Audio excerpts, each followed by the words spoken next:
Bigfoote, nikdy jsem tě neměl rád. A tvoje chyše je naše jediná naděje, já tady Franky jsme se tu tak pojďte dovnitř honem, dělejte. Možná tady dojde k bitce, ti říkám. To bude bitka, jako fakt, to ti říkám. Tak teda kde je zakopaný pes? No podívej se, Bigfoote, jak dlouho jsme na útěku, všechno je to špatný. Buď to můžeme bojovat, no a nebo se taky možná můžeme zdát. Se mnou teda do boje definitivně počítejte, já když mám v ruce sekiru, tak se teda neznám. Ale počkat. No tak se pojďme ozbrojit. My bychom se především měli schovat, nebo se vzdát, anebo jeden navzájem druhého udat.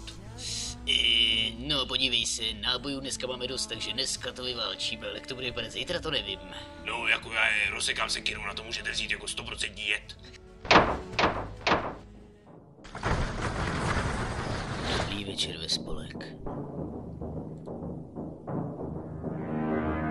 Jak jste nás sakra vyhmát? Jak jsem vás vyhmát? To ten odporný puch, který vyzařujete. Začínám se bát, že i země je cítit. Je to všude.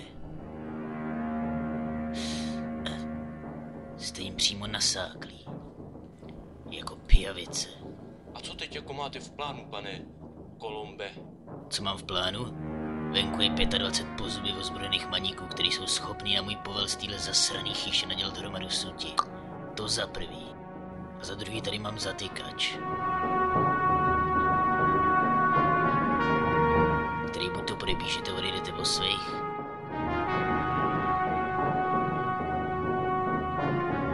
A nebo taky ne, ale sakra. Myslete. Nikdo tu dneska nechce přijít o kejhák. Jsou totiž dva typy koulí. Velký, nadržený a statečný psí koule.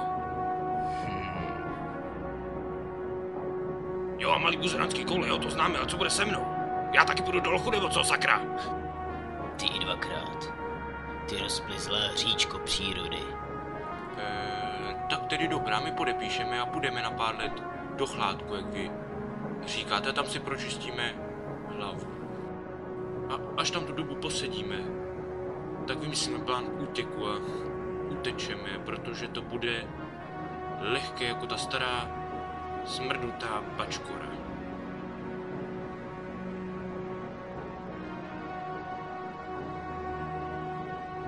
To si celou dobu mluvil na mě? Teď už radši půjdeme, chlapci. Je čas jít.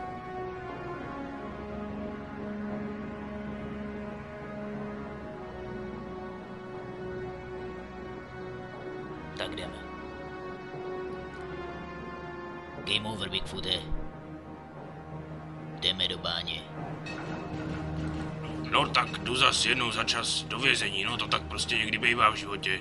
Jednou seš nahoře a jednou zas dole, no. A doufám, že se mi tu někdo postará o chalupu a kytky taky musí někdo zalejt.